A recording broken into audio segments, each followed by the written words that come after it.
¿Cómo les va, estimados alumnos? En esta ocasión quiero tratar el tema de la monarquía en América. Y me parece muy importante este tema porque tenemos que repensar la historia americana y este tema está hoy en día muy en boga dentro de las investigaciones históricas, ¿no? Y qué casualidad que en algún momento de la historia tanto México y Brasil compartieron primos que venían de la monarquía europea. Por eso me parece importante este tema dentro del módulo 3 y me parece que como historiadores debemos conocerlo. Y en cierto caso son dos tipos de monarquía diferentes y hay que empezar a caracterizar por qué. El primer caso, por ejemplo, el caso brasilero, como ya lo vimos en los módulos anteriores, viene con la familia imperial portuguesa, después queda Pedro I en el periodo de regencia y Pedro II que va a llegar hasta 1889. Y el caso mexicano, que obviamente las luchas de independencia fueron muy difíciles y de alguna manera termina con la coronación propia de un mexicano que es Agustín I, que dura muy pocos meses. Y de ahí empezamos en un periodo de reformas liberales y de gobiernos liberales que van a llevar a México a diferentes tipos de gobierno y muchísimos presidentes que duran 3 años, 2 años, y de alguna manera los liberales se plantean cómo solucionar este tema y ya lo venían viendo de forma diplomática, buscar un emperador que se haga cargo de México. Pero en este caso se da por una cuestión bélica entre Francia y México, que asume el poder Maximiliano I de la Casa de Borbones de Habsburgo en 1864-1867. Y en este tiempo quiero detenerme porque me parece importante que Maximiliano I era primo de Pedro II y en algún momento quieren estrechar lazos no solamente de familiares sino también económicos y políticos entre los dos imperios. Y en esta oportunidad van a intentarlo, pero las políticas internas de los dos países lo van a tratar de impedir. Ahora bien, cuando asume Maximiliano de Habsburgo en México, inmediatamente que asume le manda a su primo una carta diciéndole hermano y le entrega, por ejemplo, el collar de águila mexicana, que es uno de los tesoros más preciados por los mexicanos. Y esto demuestra que Maximiliano tenía todo el propósito de hacer relaciones diplomáticas y comerciales con Brasil. Pero Brasil no está en esa idea.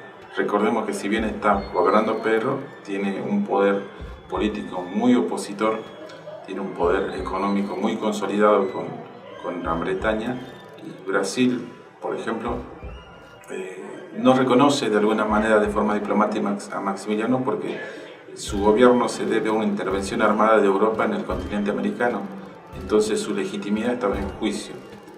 Por otra parte, también el comercio brasileño estaba muy relacionado con Estados Unidos y con Gran Bretaña, rivales de Francia, y la opinión política de los brasileños en ese caso fueron tajantes: no hacer relaciones diplomáticas con México ni con Maximiliano.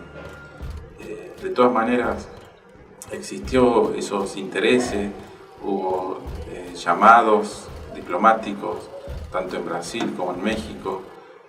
Muchas veces vinieron diplomáticos de Maximiliano hacia Brasil para empezarle a de alguna manera llamar una estrategia política para que ambos países tengan relaciones comerciales muy fuertes. De todas maneras nunca se pudo dar. Y esto rompe de alguna manera con el mito de que trataran de ser amigos Brasil y México en este periodo principalmente. Entonces estamos terminando con una relación fallida entre estos dos primos, tanto del Imperio de México y del Imperio de Brasil. Muchos historiadores planteaban que podía haber sido favorable para la economía americana de estos dos países, otros plantean que no, porque estarían encerrados dentro de este sistema de familias europeas.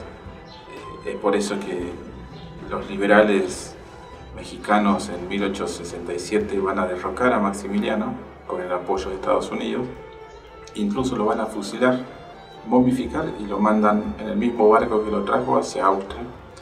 Y los brasileros no hacen lo mismo con Pedro II, pero lo derrocan y lo mandan al exilio en 1889. Bueno, me parece importante empezar a plantear esta parte de la historia, porque son la historia, en fin, de América del Sur, de América Central, y de dos países fundamentales de la economía americana.